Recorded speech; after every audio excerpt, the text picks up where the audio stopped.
Hey, everybody. Before we begin the show, I wanted to give a shout out to our friends at POWERPOOL. POWERPOOL is a mining pool and is one of the most profitable for miners. So if you have one miner at home or a fleet of miners at scale, point your workers to POWERPOOL to enjoy the best payouts. POWERPOOL supports a number of algorithms, SHA-256 for Bitcoin, X11 for Dash, and others. And of course, we're focused and we care about the most, S-CRYPT for Litecoin, Dogecoin, and now Bellscoin, merge mining. Pointing your workers to POWERPOOL is easy with its simple user interface, and the platform also has all the reporting available that your operation needs. Typically, POWERPOOL extends a low 1% pool fee. However, if you register with the 84 million link in the show notes, you will lock in a sub 1% pool fee, which is excellent. So start mining with the most profitable pool in 2024 and register for POWERPOOL with the link in the show notes. Cheers, happy mining.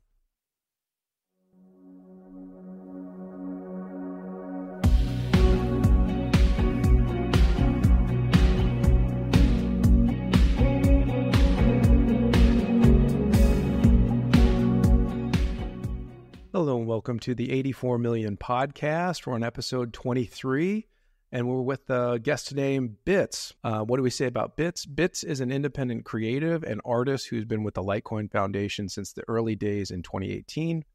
Notably, Bits is responsible for creating the MWEB logo and the first art toys for Litecoin paired with ordinal inscriptions. Find him on X at IamBits or IMB1TS, where our visual folks can watch the screen and see his handle below his face. So nice to see you, sir. Welcome to the show. Thank you so much for having me. I appreciate it. Absolutely. So before we kind of dive in, because I think this is an exciting topic today, it's kind of a big week for Litecoin. So the birthday, the 13th anniversary was Sunday. That was October 13th. That was when public mining happened, 13 years ago, 2011.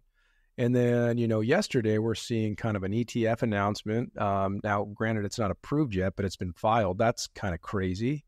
And I just feel like there's a lot of good vibes in the air. And I kind of felt that when you and I met, by the way, and at the summit, back this summer. But, we go through lulls and ebbs and flows. And, if we're on X all the time, things are like, So I just think it feels pretty good this week. And I think we've had a lot of neat stuff for Litecoin. So I didn't know if you wanted to comment on any of that before we kind of go. Yeah, honestly, so I've been feeling the same way. There's been a lot more positivity and, just kind of getting together with some of the different community members like yourself, and some of the other people that are involved and have been involved for a long time. It really kind of, it hits home because, Litecoin was like one of my first, investments, and I'm still sticking with it, after all these years, really kind of like holding it out and kind of waiting for the, the market suppression of whoever that is. Maybe they'll die sometime and then, we'll go back up and go crazy. But no, honestly, I think that this ETF thing is really huge because we're like at a stage where if Litecoin does get accepted as an ETF, I mean, we have an insane amount of financial investors, getting involved and being able to, put this into the portfolios. Once we get a little bit more involved or get a little bit more into the mainstream with crypto being accepted by, say, financial advisors and stuff, then we're going to start seeing them, recommending things. And I think Litecoin honestly is the investor's asset because it is a little bit more boring. It's a little bit more stable. And it's my biggest thing with Litecoin is that it's literally Bitcoin Lite, right? So we were joking about that a long time ago, with where we had the one April Fool's Day and also merch. I have the shirt. Yes. Oh, you have the shirt. That's awesome. So I made the logo for that actually, which is amazing. It's still available by the way, the Litecoin Foundation. Yep. That's sick. Yeah. So we just decided one day that was what we were going to do. And so we came up with this whole marketing plan where we changed over all the logos on the socials and everything and, made it this whole Bitcoin Lite thing. But it honestly stuck to me because I was like, I don't think a lot of people understand that, they don't understand that concept. Like Litecoin is so close to Bitcoin and Bitcoin is literally the crypto asset, right? It is the king. And Litecoin being so close to it, it astonishes me. At least in terms of the price, it astonishes me because you would think that it would be, kind of up there with Bitcoin, because I mean, it is a better Bitcoin. It is faster. It is, all around better. There are only 84 million coins, period. And I think the only reason why we're getting all of this negativity and stuff is just because of the trolls on Twitter and, these people that are just basically saying, well, Bitcoin's better, this and that. There is no second best, whatever. But you can see that Litecoin has literally stood the test of the time, from way back, in the day to now. I mean, we're still in the top 50 at least. And I know it's top 30, I think. And it's just, it's a solid project, and it has solid people working on it and solid fundamentals behind it. And there's only 84 million coins. So not everybody is going to be able to own one eventually someday. So that's my big thing on it too. But yeah, that's kind of my long-winded I like it. Journey. No, I love it. Yeah. And there's a lot of things you said that I kind of want to jump on all of them, First, you mentioned kind of a suppression thing. I think sometimes I feel insane for thinking that, like, oh, there's people that always talk about suppression and they have tinfoil hats on and they're wackos. But it's like, it does feel that way sometimes. And I know there is some exchange activity and offsetting of selling. And, I don't think there's a lot of paper Litecoin right now. But, and that's my only concern with an ETF, by the way, would be like a papering over of the asset. And, we saw that with like silver and gold and things. But I'll borrow Charlie Lee's language. When I had him on the show, he mentioned, and we talked about this back in episode 13, I think it was February. And basically I'm like, what's your opinion of the Bitcoin ETFs? Like, is it a capture by institutions, or is it like proof that Bitcoin's won? And he thought it was good for Bitcoin. So if it's good for Bitcoin, I'll say it's good for Litecoin. I'll just be simple and celebrate what's to be celebrated right now. But ETFs are funny. They are definitely going to open the market way wider, but it's also going to kind of, in those buckets, be a little bit more centralized. But we'll leave it at that. I think it's good news. It hasn't even been approved yet, but I think it's definitely in the air, and we'll see what happens. So pretty crazy. Yeah. No, it is for sure. So and you are right about that whole kind of getting centralized into those little buckets. Like, that is the one downside that I see from all this is, like, because crypto in general, like, when you started out. Like when I started out, at least in 2017, like, I could buy a Bitcoin for like $3,000, right? Mm-hmm. Or it was like 2,700 or something. So, and that was affordable for literally everybody. You know what I mean? Like if you, and I mean, I'm not saying like literally everybody. I know that people have, problems and compared to now, though. Yeah, definitely. But, I mean, you could buy $5 of Bitcoin back then, and it would actually still be worth something now. You know what I mean? Something more substantial completely. And so that's the only problem with that I see with the price going up so high is that, like, we're starting to get into like the point where it's lessening the effectiveness of financial inclusion in a way. We're not able to really just buy a little bit and then have it grow substantially very quickly. But with that being said, having those institutions buying now, they can really rack that price up pretty quickly. So that is where we get the $1 million Bitcoin ideas, and where we get, the $2 million, $3 million Bitcoin ideas, and so that is, ultimately, kind of where we're at, like it or not, so, and there are days now where so back in the day, I used to get so stoked when the price went up. Right. And nowadays I'm like, I kind of don't get stoked anymore because I'm like, oh man, I'm not going to be able to buy as much anymore, or even use like it. Yeah. Oh, that too. I mean, oh my gosh, things are just insane. And so, yeah, I agree completely. I mean, that's where Litecoin comes in because, we both know that Litecoin is like literally less than a penny to basically send anything you want to anywhere, which is awesome. Yeah. And it's said to be the perfect substitute, especially when Bitcoin fees rise. My thing is with Bitcoin, it's like, if we're going to get strategic reserves and all these ideas that have been floated, which will be good for number go up, I think that's also a capture, because if governments are the ones holding this, it's basically hoarded gold, in a kingdom. So the people aren't going to be using it. I mean, some will. I mean, there's some folks that have been early that have enough of it that get around, but the vast majority of people will not be using Bitcoin at that point. So it will fail as a money. It will be an asset, but will no longer be money. And my thing is, I don't want to know what the fees are going to look like to move things around. And by the way, like, I don't know. I just think that'll be a crazy world, and we'll have to watch and see. But it seems to be going towards like, oh, the banks will be holding Bitcoin. All these things that were mentioned in years past, like they're actually coming. We're getting close. So it's pretty wild. I mean, to hear the speech, and I've alluded to this on the show, I wasn't at Bitcoin Nashville, but like just to hear the speeches given there, like it was emotional and moving, like the power of what's happening with that asset right now. Even though it's abandoned a lot, I get it. But like some of the original principles were vocated there. And it's just like, wow, we have politicians talking like us now. Like, where did this come from?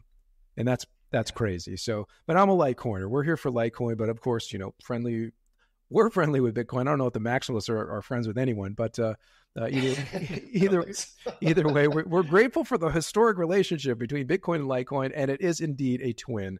And in terms of second best, I know, the maximalists love there is no second best except for Bitcoin on BitPay. We're gonna have to take second best on that. So they're gonna have to. I digress, and they'll omit that like anything else good that comes from Litecoin. But anyway, stepping back a bit, you're a part of the foundation. You joined in 2018. Tell us kind of your inroads to the foundation, and maybe what you've done for them over the years. I think it's really cool about the MWEB, by the way, which I didn't know. So tell us about that. Yeah, for sure. So I'll start with the foundation, which is an awesome story, and it's a really crazy story. So I was, my foray into crypto in general is just absolutely insane, right? Like I went on Craigslist and I was like, putting an ad out, and I was like, I really want to learn JavaScript. And the only thing that I really had at the time was just, I can design really well. So like, I can design some stuff for you if you want to do that. And then I had this one guy reply to me, his name was Kai.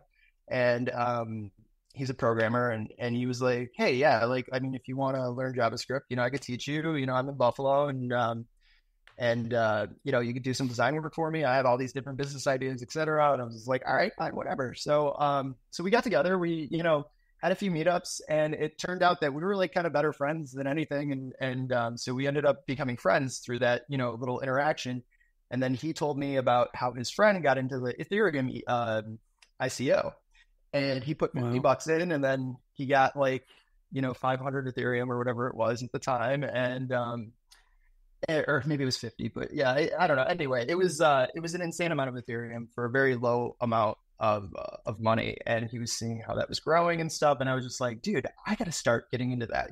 I didn't have any stocks at the time. I didn't have any kind of like, finance, like information or, knowledge, mostly, I came from like a working class family, and, I mean, my dad did own like a company, at one point, but like it was just not like we weren't like living like, super, super high or anything like that, like just startup life, kind of stuff. So anyway, I digress. So he ended up introducing me to this guy, and that was kind of like where my crypto journey started in early 2017, which was actually like at a great time because it was just before the bull run, and started going crazy. So I ended up going to a conference. I ended up going to CES, met a few crypto people over there, ended up traveling to another conference like the next week in San Francisco. I ended up meeting this dude, Eric Lee, who was the one of the original founders of LinkedIn, and he was starting a project. Joined his project, started getting involved in the crypto world and stuff, got involved in all these like different Telegram groups and stuff.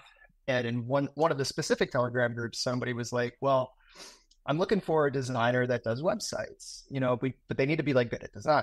And I was like, that's me. That's literally me. And they were like, oh, it's for a crypto project. And I'm like, okay, cool. So then I see this, I say, yeah, I'm down to do the project. I don't know who it's for. I don't know what it is. I just want to get involved. Right. And it turned out that it was the site design for the first Litecoin summit. And it was done by this company called the Litecoin Foundation. And at the time, I was like, the fuck is a Litecoin Foundation? It sounds like a scam. And I looked into it, and I was like, oh, Charlie Lee's part of this. This is weird. So it's actually legit, huh? And at the time, everything was a scam. So I mean, it was just like very, very surprising that I just randomly happened upon this really great opportunity in this random Telegram group, right? And so then I said, yeah, let's do this, and I'll try and help out. And I ended up getting John, who was their marketing person at the time. We ended up, coming up with an idea for the website, started producing that. We produced that and got it all out there. So it was pretty cool. And that was my first foray into the foundation, which is kind of crazy. So then I ended up helping them kind of remodel the website again, in the future. And then I know Robbie came in and he's been doing an awesome job with it today, and that's been, just amazing to kind of offload that, responsibility, but because it's a lot of work and it's a huge site. So, but he does an awesome job too. But yeah, that's kind of my foray into it. You're following him, by the way. He was episode 22. We were talking about VPM, and oh, cool. And so we're hitting the foundation here. We're going down the line. Not exactly. We have everybody from all over the place, but I mean, the foundation. I'm very supportive of the foundation. I've always been, and I aired a little bit of grievance on my kind of personal account this week, just because there's so much moaning. It's like, oh, the Litecoin Foundation's not doing this. It's like they're doing a ton. And they're doing more than most people do, honestly, in the crypto space. Yeah, and the point is, Litecoin should exist without them. Period. But the point is, we get to have them, and they are doing a lot for advocacy. Litecoin itself, proof of work generally. I mean, this morning you were on the space with the proof of work Guardians, I think it was called. That was amazing. Yep. That is so great, And Jay was in it. He's with the foundation, and then we had some folks from Bellscoin and Dogecoin, and this super encouraging to see what's happening. And the foundation's a part of a lot of it. Again, not all of it. They shouldn't be a part of all of it. And that's my gripe. If you're going to sit around and complain, start building something, get with other people to crowdfund something, do something together. They have a place, but they're not going to do everything. We don't want them to do everything. But I can say that I'm very grateful for all the things that they do in terms of just organizing in physical spaces, like in Nashville or over in Prague, or I think it was, I forget what the Proof of Work Summit was this year, but it's great. It's great work. And I sort of thought about just the S-CRYPT ecosystem. I'm like, it's so amazing that and now we have Bellscoin. We had Adam McBride on the show. Luke's a big Litecoiner. And it's we're all working together. This is exactly it's amazing. And if you look at Shaw, they all hate each other. But I'll leave it at that. Yeah. I'll leave it at that. So I think it's beautiful. So thanks for sharing about your Litecoin kind of entry into Litecoin and the foundation. And again, check out the Litecoin Foundation, subscribe to them. And this is not a paid ad, but they're important. They're important. And you're part of that. So I think that's great. So let's move on to maybe collectibles. So we've not touched on this directly, although I can see behind you, you got a few things. And the space is kind of going bonkers the past few years with digital collectibles, and Litecoin has pieces of that now. A lot of it's digital, right? With runes and ordinals, and the original one would have been an Omni layer, right? Which we have Omni Lite. But there's just this whole world of digital or physical artifacts or collectibles, and I'm thinking maybe the oldest physical artifact would have been like a Cassius. Hopefully, I'm pronouncing that right. I think you're right. The translucent OG Litecoin label. It was before it even had the strike, like the Polish L or whatever it is. So that was super old. And then, of course, the Litecoin Foundation last year for the halving, they did the block cards made out of silver, kind of in collaboration with Ballet. Those are super cool, limited. I think there's something neat about the limited, capacity item. And I don't even think I'm a big collector, but I think it's super cool. That's why you're here. So tell us about just what is the space about? Yeah. So honestly, obviously it started with, NFTs, on Ethereum or whatever. And, slowly has migrated, over to, Litecoin and pretty much everywhere. Right. We've gone from, just these tokens specifically that are, not or that are kind of original, right? That provide this original ownership over a specific portion of the blockchain or whatever. And they're unlike any other, and that's just kind of how it is. So I guess in my eyes, there's a lot of value in them, but there's also a lot of scamminess and unintentional scamminess, I think, in them too. Because I feel like a lot of people get involved with them. They think, oh, my product needs a NFT. I'm going to start selling NFTs. I'm going to make a bunch of money, whatever. But then they just don't know what to do with it. They're like, well, okay, we have all these NFTs now and we sold them. And so we have the money, and that was the goal, really.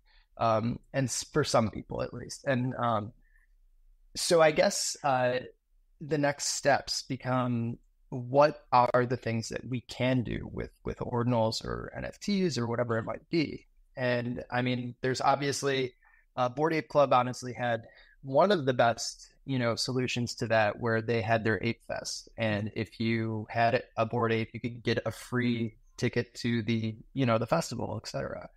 I think that's great too. I think that's awesome. Building a community around something like that is huge too. It kind of makes an exclusive group. It makes something that's, exciting to be a part, because humans in general want to be special, despite us being a minor pale blue blip in the universe. We are ultimately driven by being, feeling special and stuff. So I think that that's, part of the aspect there. I think that there could be a lot improved, honestly. And that's what I'm trying to, to start working on. And there's a huge gap in terms of having, say a physical item and connecting that, straight to the blockchain, right? And there's been a lot of advancements that have been happening, but I think that an entirely new, standard or something like that has to be developed for NFTs to be connected to physical items. Because the problem with physical is that, people have done this for a long time, and they've been like, okay, well, we're going to, put a special little label in here, and it's going to have this specific stitching or whatever, say for like a Louis Vuitton.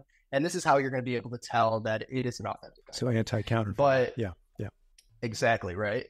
But the thing is that anything that you do in the physical world can also be replicated. Right.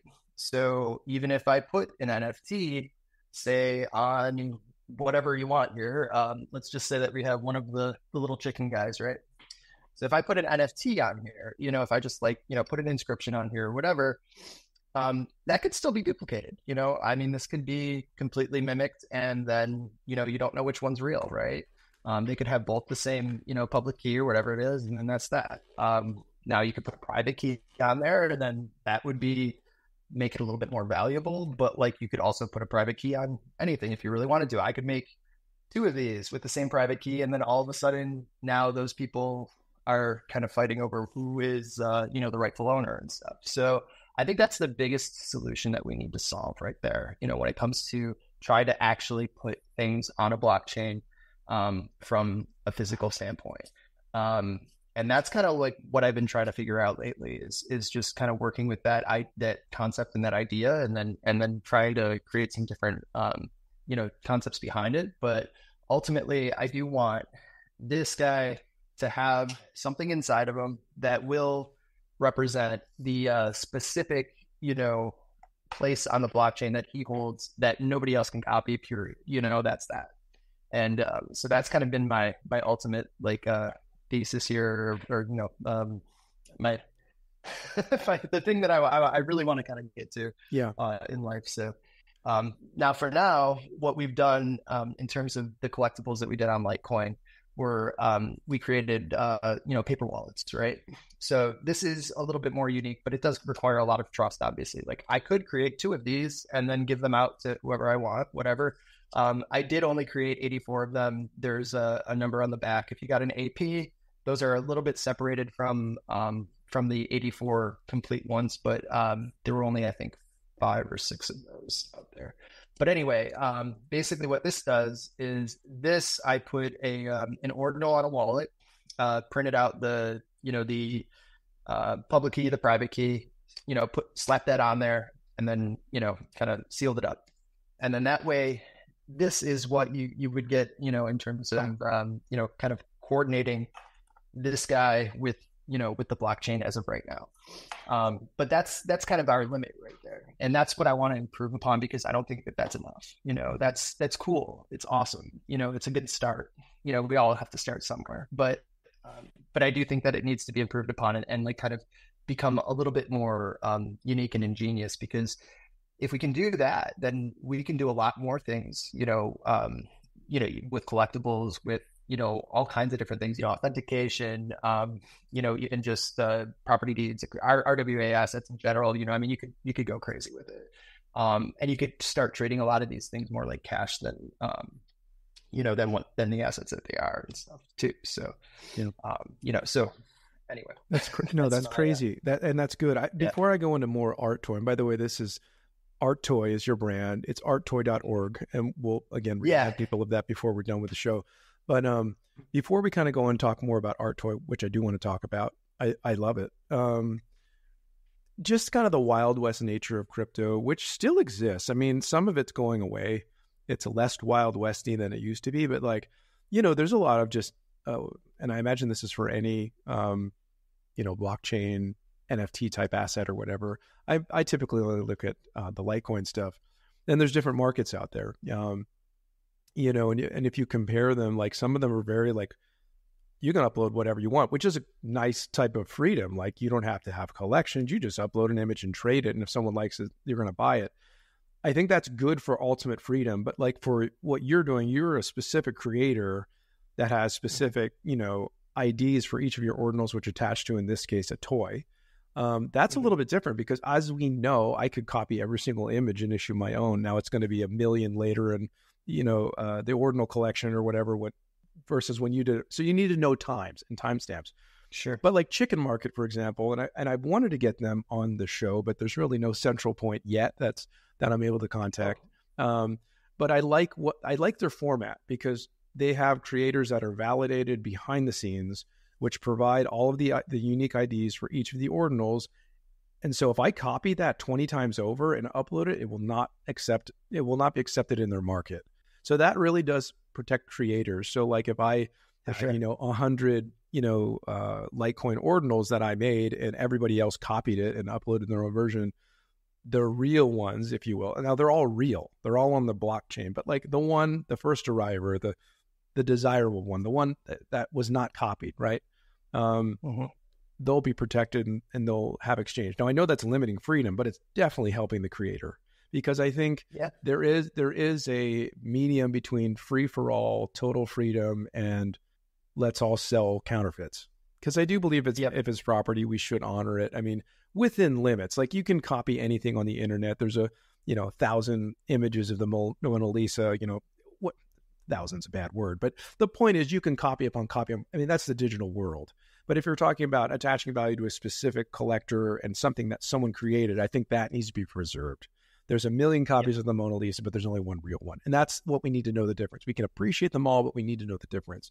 And I think that kind of market structure is really neat. And I saw that they're doing it. So I really like their market. I like Lightverse a lot too. I like, we need more markets. So I'm grateful for the ones that we have and what we're seeing and the differences between them. But I'm looking forward to seeing even more in the future for trading. But let's move on to art toys. Yeah, for sure. and you beat me to it. I was going to surprise you. My wonderful art toy. Yeah. This one I bought from you. And I think this is one of the normal ones. I secretly put gloves on. Look how tricky I am. That's awesome. Nobody wants to see my fingers. That's the only reason. And then I've got this too. So I wanted to show folks this. Now, granted, it could be a bunch of vaporware inside. I've never opened it and I don't really want to. And I don't think so. I'm fooling with you, but really neat. I love it. And if anybody paid attention, if you zoomed in ultra on previous, you can see there's 2 back there that have been on my set since the summit really. And those are there was a black one and a white one, and they had I think chrome or some sort of metallic have glasses. Yeah, so I've made APs. APs are artist proofs. Okay, those are usually very, very special, very, very limited edition art toys, I guess. And an AP is taken from the art toy world, which is what I've been a part of for a while here. That's a whole nother, road to go down. But artists like Cause, are part of that, or, if you know about Bear Bricks, or, there's a lot of different artists in there. But either way, so this AP, which is what you have back there, I made those specifically, and I got into, what is it called? Electroplating. And basically what electroplating is, it's like kind of how you could do gold plating, you could do all kinds of different stuff, but, it's what jewelers use, and you dip the, you dip the material into this acid, and then you have some electric nodes that are hooked up to it, right? And then that metal that's on the nodes gets transferred onto the piece that you're trying to plate. It's kind of crazy. It's like really difficult. It took a long time to learn, but it was awesome, and so anyway, those are actually nickel plated electric or goggles, so they actually have metal on them. They're copper plated first, and then they have like a nickel plating on afterwards, basically. So I thought that looked cool. But yeah, those are, thank you very much. I wanted to do that for all of them, but it turned out to be like 4 to 8 hours of processing for each one of those. Mm-hmm. So it was not easy. And so I only made, I think, 4 sets or so, and that was it. And they came in sets. Yeah, they did come in sets. These were the 84 ones, kind of. What are these called? Which ones? Just not the AP. So those are those are the base chickens. Just 10 out of it. And they're just part of the 84 set that we produced with Litecoin. Yeah. So tell us about the design. Yeah. What does this even mean? Goggles, chickens. He's sitting on some sort of. So I know there was this thing that Charlie did a long time ago. It's called Magical Crypto Friends, and out of that spawned the rocket chicken, and so that was like a character from that, and that's been kind of adopted pretty well by the foundation, and and the community in general. So I kind of wanted to just do a take on that, and what I ended up doing is I have a character called Chubbs, and it's similar to that. I'll show you one of them. So basically. So we have this little character, and this is Chubbs. So he's just like a little dude, kind of looks like Kirby almost, but he's got butt cheeks, which the chickens also have butt cheeks. I never looked. I didn't even. You're right. Didn't even realize wow. It. But the best marketing that I could have done for that would be have like a reel that just says "Guess what," and then the next one goes to chicken butt, and then it has him on there, with the little butt. But yeah, so this character I kind of designed and did a bunch of different stuff. So this is the original design that I made. So I had like a what you want to call it, a glow in the dark guy, and then I made him into a Ninja Turtle, and then made him into a chicken for Litecoin as well. So that was kind of how that came about. And he's sitting on blocks, 84 blocks. Yes, seems significant. Big thing. So I ended up creating a little platform, and I actually have one right here. Look at that. So these little platforms, they had 84 little blocks, individually on here.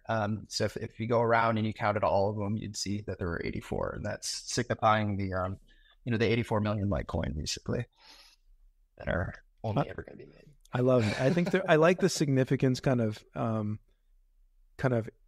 integrated into the design, and also just kind of like bringing back some OG memes like the chicken, which was Charlie, right? And we have a lot of. I like that is still representative of Litecoin, because I was like, who really refers to Bitcoin as its badger anymore or anything? Like, I feel like people don't really. I forgot about that.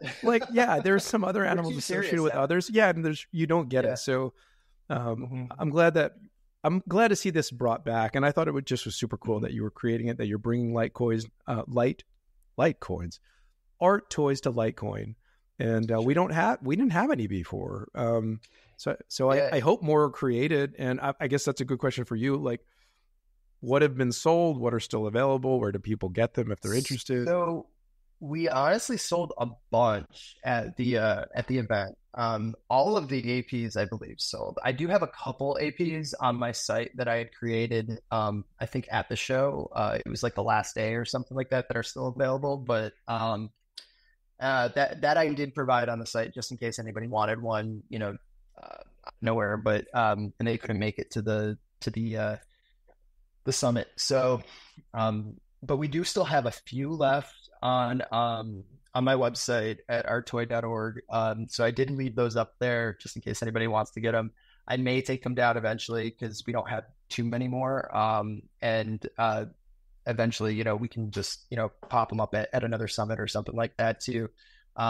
But the idea with like all of these art toys is really that, they are kind of hard to get, right? And especially this is literally the first one that was ever done on Litecoin. So it has quite a value to it in my eyes anyway. Obviously being the creator, I can say that. But yeah, but first is first, just like Litecoin punks. First is first. Like they're the first ones. There's 100 of them.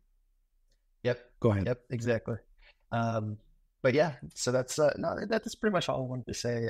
But I think that it's kind of unique. So there really aren't too many people doing this outside of me. I mean, there is I did go to DesignerCon the one year, and there is another company that does Nownies, but that is the only other people that I really know about doing this kind of stuff. I know Super Plastic did have a set of Bored Apes that they produced for Bored Ape Yacht Club, and you could only buy them like if you had a specific Bored Ape or whatever. But yeah, they kind of spun off with it too a little bit. But yeah, I came out with this idea back in like 2018 when I was working with the Litecoin. It was 2019. I'm sorry, I should say that. There was a guy named Frank Kozik. He had since passed, but he actually did the artwork for Offspring's Americana CD. Oh wow! If you're familiar with Offspring, yeah. And he was a huge guy in the art toy scene. And I actually contacted him. I was like, hey man, we should make a Litecoin toy. I'm part of the foundation.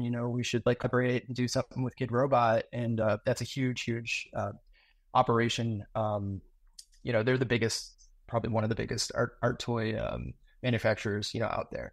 And we were talking for a brief minute, and then but it didn't really go anywhere, and then the kind of bull run happened, back in 2021, and things started getting, talking about a little bit more. But but Frank's since passed away since then, and so yeah, it was that. But yeah, it's an exciting space though, and I think that we can really, like I said before, build upon it, kind of make it into something a little bit more. So I'm excited to see what the future holds with that.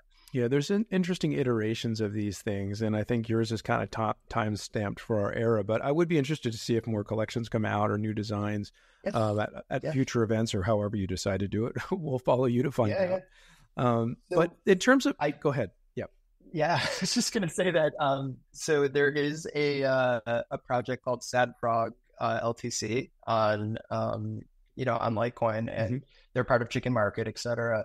And the guy who owns that actually lives like 20 minutes away from me, which is really crazy because I had no clue that this guy even existed, and let alone that he would be on my flight home from the summit. Wow. But it was just kind of crazy. So we're going to end up actually collabing together and doing a figure for his Sad Frogs.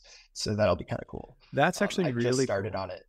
That's amazing. I literally just started on it last night. Congrats to your first name. That's really good. And I know you saw, I saw your profile picture was a Sad Frog. I have one. I'm a proud Sad Frog owner, and nice. I should get him on the show to talk about that because he's one of the OGs kind of creating NFTs and things in Litecoin too. So it's important to talk to you guys. You guys are the ones doing the work when, especially when like the air's out of the room. Like now we're excited because there's ETFs and all that. But like there's periods of time where it's like crickets forever and there's like 10 people talking. It feels like that. That's not actually reality, but it feels like that.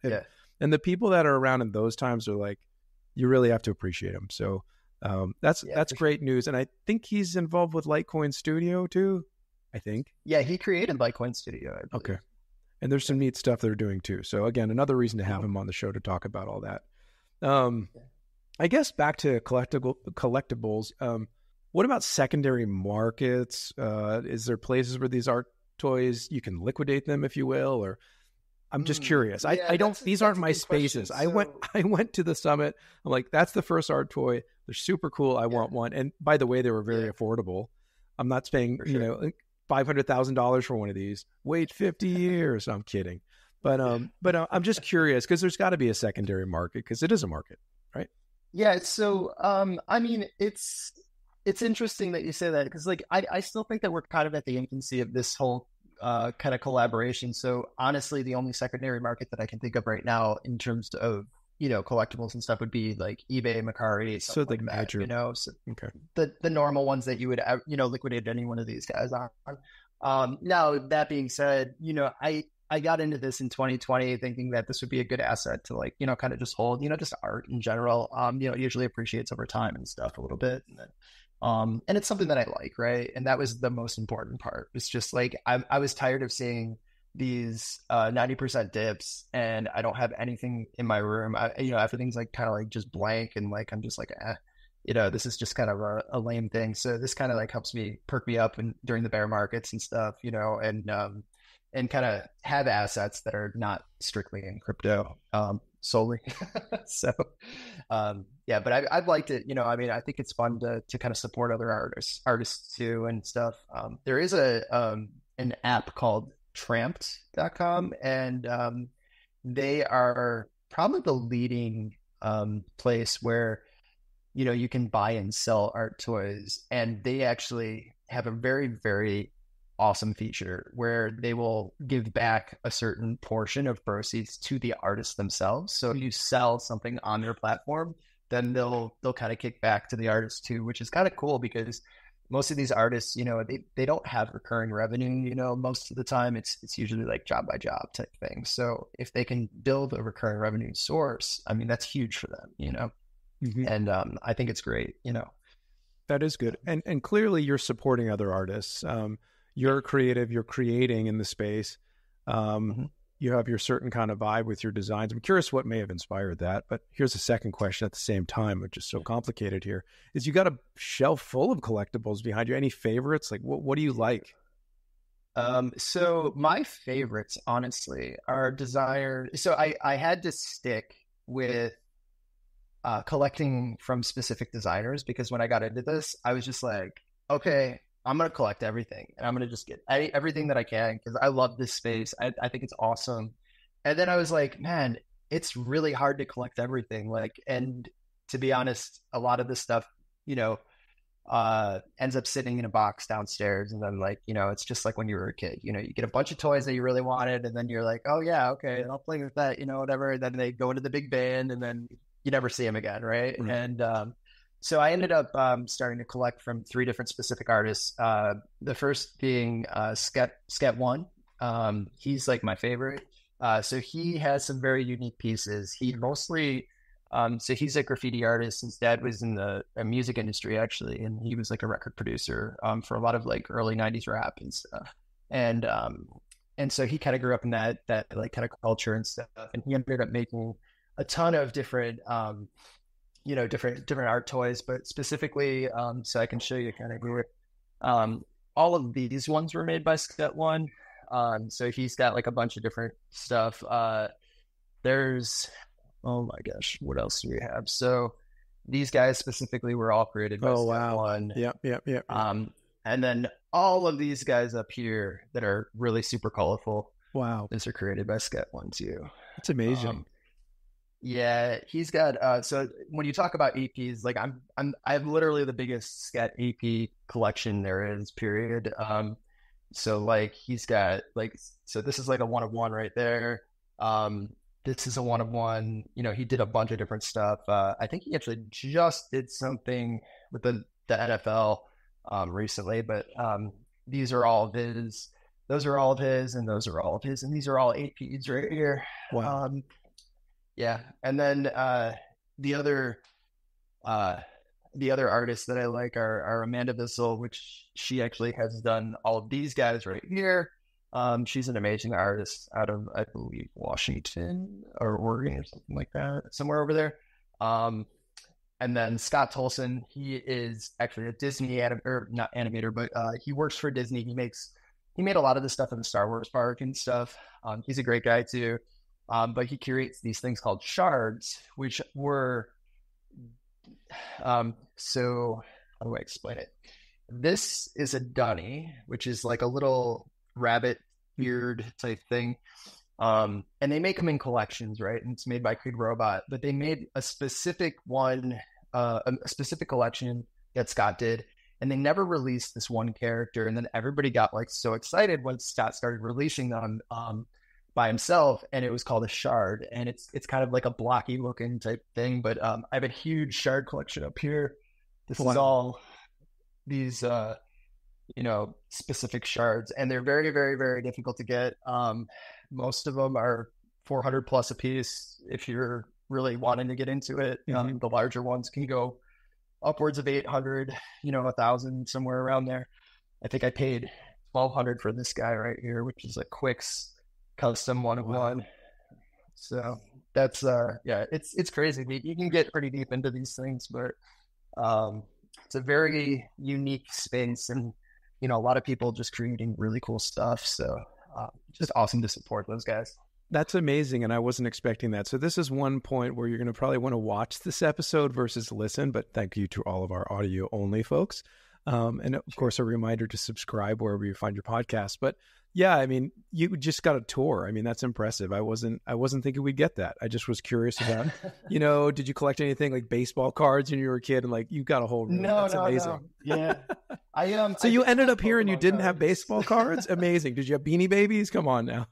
I had Pokemon cards. Pokemon cards. In the day.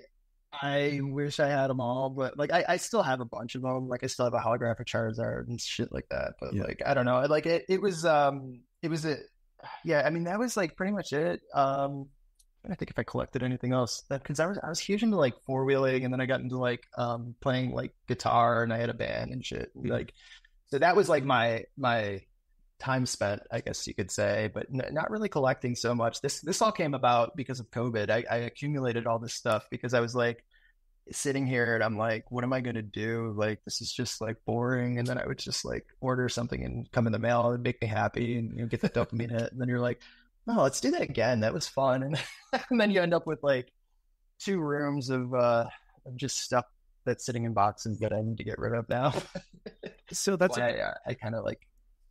So I'll go on and ask you this, and we sort of alluded to it, but how do you see these things aging, whether it's these art toys behind you or the Litecoin art toys that you're creating? How do you see these markets aging over time? Or maybe there's historical examples of other things that have aged well over time. So I see it in a few different ways, right? So it depends on how hyped up the artist gets, first off.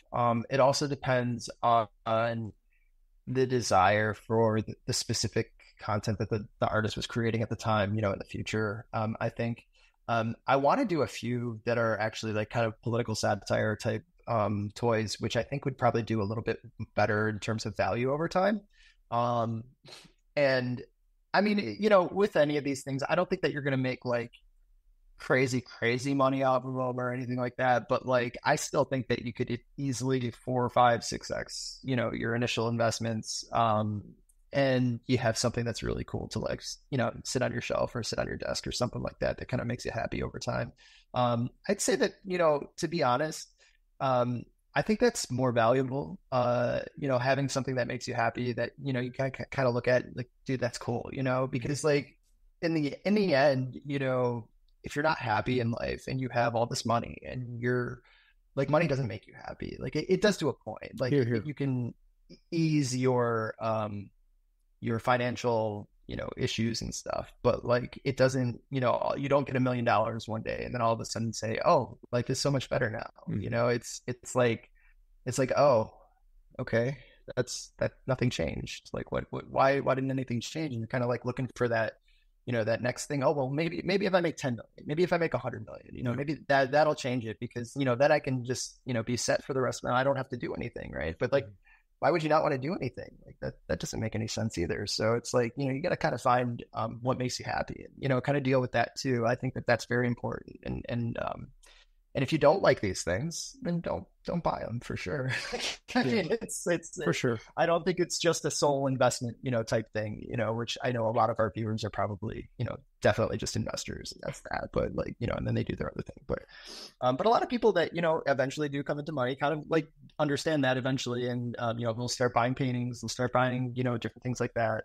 Surprisingly, paintings really go over well throughout the years, and they last quite a lot better than say an art toy or something like that would. But yeah, I mean, I think that eventually, there is probably going to be museums and stuff about all these things, and it would probably be difficult to get a lot of these things eventually too, because if you just let them sit in the box, there's a thing called leaching, and the plastic will like leach over time, and it starts stinking, and it needs like that air to breathe and stuff, so it kind of almost ruins the toy in a way. So yeah, if you display it though, I mean, it's kind of breathes and stuff. Yeah. This is good. I like this. Yeah. Very good. So light won't degrade ultimately. It'll actually give your toys some light, and they'll age better. I mean, it's interesting because go ahead. Yeah, I was just going to say, not direct light though. Don't just put it in front of the sun. I mean, it'll still like. We're in Texas. I think it will do great right out in the front. No trees, just baking all day. It is interesting because, again, I'm not really in the space in terms of like, you're way more involved than I am, but it is interesting. And I was aware of just like kind of the fractionalizing of assets or collectibles too. Like those have cropped up too. I know I was looking into Rally a few years ago. I really liked them. They were like putting shares off of, an ocarina of time, graded variety, and like cars and wine bottles and like historic books. Like there's a big market out there for collectibles, and like now it's being digitized in apps and like fractionalized where you can like own shares of these things. Now I've also heard the other side where some people are like suspect of these things, but I'm pretty sure Rally, for example, is still around and you can still use them. I haven't heard anything like bad about them, but I know that, you got to be careful with anything. I mean, the cool thing is if I buy an art toy and it's on my shelf, that's all it is. It's there. It's in my possession. I'm enjoying it for what it is. But when you're getting kind of derivative assets like, oh, I own a piece of a Zelda game somewhere, like you have to extend a lot more trust on that one. So interesting stuff there. What about this? Go ahead. Yeah. I was just going to say the other problem with like having a fractionalized portion of that is that you don't really get to like, put it in a display case and show it off to everybody or anything like that. I mean, it's like, you're like, oh yeah, I got this. I don't know if they give you like a little certificate or something like that, or maybe it's just in the app, but at that point it's just becomes speculation. You know what I mean? Like you're kind of just in it for, maybe it does fulfill something in you that is like, oh, I've always wanted this, and at least I own a part of it. That's cool if that's what you want, but I think that it's a lot more satisfying when you actually have the whole thing, and it's sitting right there in front of you, I guess. Fair enough. I did want to move to something related and sort of new. Sure. I mean, we're talking about Litecoin art toys, various art toys, but let's bring it back maybe to blockchains and collectibles. It seems now that there's a thing for like reviving historic blockchains as collectibles. I mean, of course, there was Bell, which I think is compelling. Refer to our episode again with Adam McBride on that, and Luke's been involved in bringing that back to life as of this past December. So that's, I think, a great narrative, perfect timing, amazing. If you don't know about Bell, check it out. And they're merged with Litecoin now on S-CRYPT. But it's like they had a moment, and a powerful moment, and like they're developing like crazy, and so they're not going away. But I think that was kind of its own kind of special sort of circumstance. But now I'm seeing like, okay, and I mentioned this to Adam. I said, well, now we're going to bring back like Tenebricks and Fairbricks and all these other old coins. Oh, by the way, yeah, they actually are now. So I'm not so sure about that. I think it's interesting, but people seem to be collecting historic blockchains as artifacts now too, because I want to say Lucky Coin has been revived, and Fairbricks, which was Charlie's original one, which, by the way, Charlie abandoned. But in other words, he's with Litecoin is what I mean to say. Yeah. But I mean, again, I'm not prohibiting anything, but it just seems like the next craze is to, dust off all these dead blockchains and spin them up again. And again, it's fun. People are enjoying it. It's a way to engage in life in the digital space. But I think it's a little unusual, to be honest. Any opinions on that? So my initial I guess, thought about it is that it's kind of like collecting VHSs or something like that, like maybe it's something from your past that you just kind of like are, hey, like I got this like awesome VHS collection. Now, like when I move, this is going to be a pain in the ass to like even get on the truck, but at least I have it, whatever. But, and I feel like that would be kind of similar to those chains if they don't have support in terms of like, wallets or like, because like, I mean, who knows, that wallet software might be from like, back in the day. Oh, like, it's really ancient. Far back where it's way back. It doesn't even work on your computer anymore because you have a MacBook Pro, fucking, all kinds of craziness, and it no longer supports it, right? So then it becomes the point of like, are we able to revive these things? I mean, and is it worth it to do that? Because you're still going to probably end up with super, super slow block times. I mean, if you've known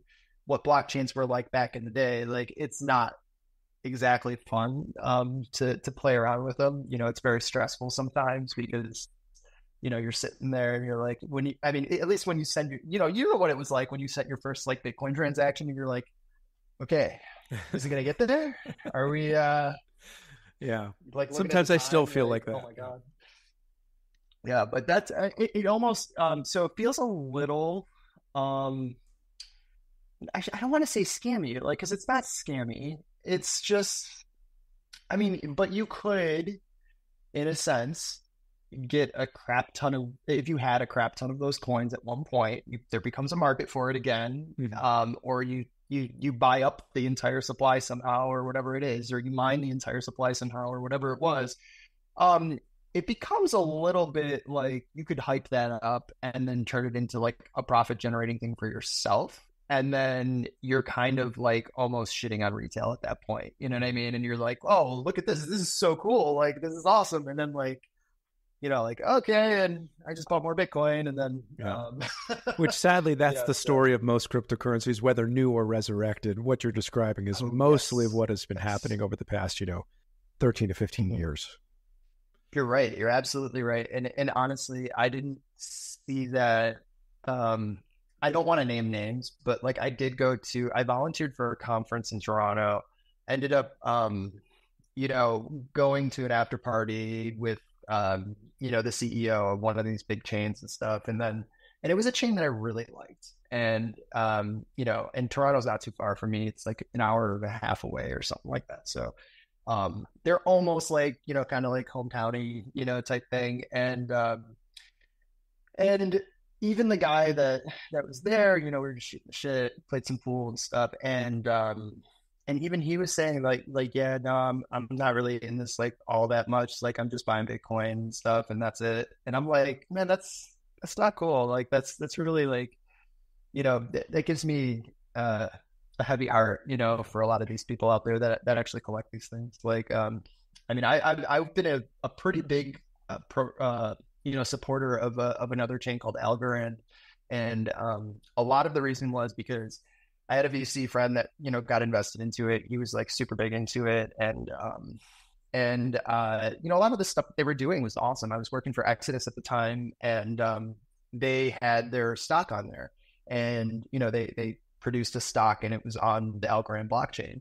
And I thought that was amazing, and I thought that there was a lot of potential for like regulatory impact and stuff like that. I mean, they could really like get into the market pretty well, but then it seemed like, and this is just speculating, I'm not saying anything specifically, but that the leadership was kind of like wasting money in a way and like starting to like kind of almost take it into the ground, not whether or not it was purposeful or not, it happened. Right. And then like, so my initial buy-in in 2019 at like 19 cents, completely went up to like $3, retraced completely. Now I think it's at 11 cents. So it's like, that kind of like hit me pretty hard, into more becoming a, kind of a, Bitcoin, Litecoin, Ethereum type maxi, because, a lot of those, assets have just, appreciated like crazy over the time, that I've been involved. And I've seen very few assets aside from those,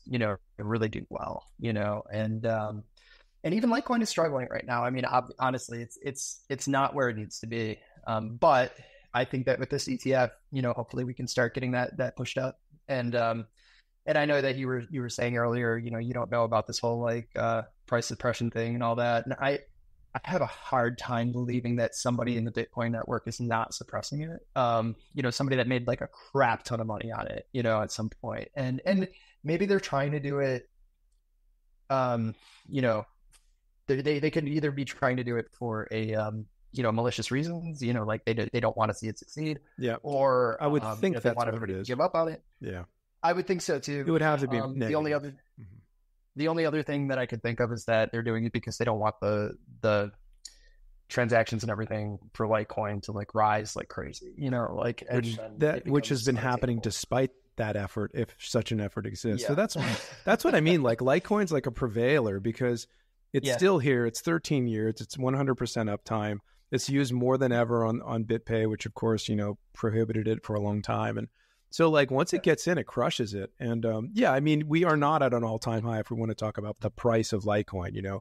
It went to, I think, from $3 to 390 or something in 2017. And then I think it retraced to like 420 or something once. I'm forgetting my years now. It's like distant. But I mean, it's inevitable for it to continue to appreciate. And I don't think you're going to get any lower than low, which is, I think, where we are. So it's been very stable. You can still get them in whole units. I think it's still a crazy bargain. And I don't think it's going to always be that way, right? So it won't be eventually. And I can almost guarantee that once the institutions start coming in and start seeing this and learning and realizing what it is, realizing that it is a Bitcoin, clone, and that they could own probably 100,000 coins for not a whole lot of money, a whole lot of money for them. They're going to do it, and then that's going to start driving prices up. And then we're going to start getting into probably that crisis of, where are there enough Litecoin on the market? And then, and let's hope so, because I think that we all deserve it. Honestly, it's been a very, very long road, on this. And I think it's a great asset. And to be honest, it's got better, metrics than most blockchains out there. So, with that in general, it's a success. That is literally a definition of a successful blockchain. And you cannot produce a proof of work blockchain right now at this point in time that's this secure and this decentralized and, doesn't have a looming founder's bag hanging over its head, or something like that. So, so it's very unique and it's very valuable in my opinion. I think so too. I absolutely agree with you on that. More could be said, but we won't do it. But let's talk about maybe end the show with Litecoin. Just what's your what's most exciting you now or going forward about Litecoin, and then we'll kind of close the show out. So I guess the ETF definitely is huge. I'm super stoked that Litecoin now has NFT capabilities and everything. I think that was much needed for a long time. And then we've been talking a little bit about the DeFi aspects of what Litecoin can do. I think that is going to be the next big thing, and if that can start to protrude through, that is going to be a huge thing. There is another thing that I wanted to mention, but I don't even know how to segue into it. But it's knowledge that nobody knows. Well, almost nobody knows. I usually tell people whenever I see them, out in the wild and stuff. I might have told you at the Litecoin Summit, but I, as you guys know, I was the creator of the MWEB logo. Which was a team effort between me, Charlie, and a few of the others, in the group. I think David Schwartz was in on it too, and so I made a ton of different examples of what we could make it, and then Charlie liked this specific one that we produced, which is the MWEB logo as it sits now, and it's kind of off to an angle and stuff. But if you actually take the MWEB logo, let's see if I do have a sticker. Okay. I don't know if you're going to be able to see this at all, but, if you can see the MWEB, can you see the MWEB logo on there? It's the L and you can see it. Yeah. Okay. So you got the M. So that's M. This is W. And then if you turn it, then you have, am I the right way? You have E, and then you have B. So it literally says MWEB in just those two little squiggly lines that are happening there, which is something that most people would never even know, and they just think it looks like intestines or something like that, or I never connected the EB. I just saw MW. Okay. I never, but that's amazing that it completes itself within that design, which, by the way, those I think you had at the summit, and I don't know how I missed them because I saw them laying around. Like, those are super cool. Super cool. I mean, if you want a few, I can send you some. I still have a bunch left over, and they are available on my website, but I'm happy to send you some. I'll reciprocate in kind with some 84 million stickers. Sure. I would be glad to take you up on that. Hey, cool. Yeah, that'd be great. Well, very, very cool. It's been great having you here. And again, arttoy.org, correct? Yep. Yes. So I guess final thoughts, where can people find you? We'll close. Yeah. So I guess, I'm very, very active on my Instagram, which of all things, which is kind of crazy. I know for a crypto guy, but being in the art world, that's where a lot of the artists are. So I've been really big on Instagram. I am, same tag on Twitter as well. If you do follow me on Twitter, I probably will allow you if you're a real person. If you don't look like a real person and you're just reposting content and that's it, and you don't have any of your own like posts or your whatever, I'm probably not going to let you follow me. But it's just I don't like having like a whole ton of people on there. I'd rather have a small niche community rather than like 15,000, 50,000 followers or whatever it is, that a lot of these guys do. So, but yeah, you could follow me on my Instagram. That's fine too. That's open. So, okay, cool. Well, Matt, it's been great having you. I appreciate you coming on the show. Folks, go give Bits a follow, check out his stuff, grab a few art toys, whatever's left. I'd say they're pretty cool to have on your shelf. I can speak for myself. And we'll look to see what you come out with in the future, pretty exciting stuff. So, I think we'll leave it at that. And just a reminder for everybody, thank you for listening. And, check out 84million.com/podcast. You can subscribe wherever you get your podcast. And of course, we're looking for YouTube followers as well. And of course, everybody on X, thank you too. So cheers, everybody. Have a great one. We'll be back with the next episode soon.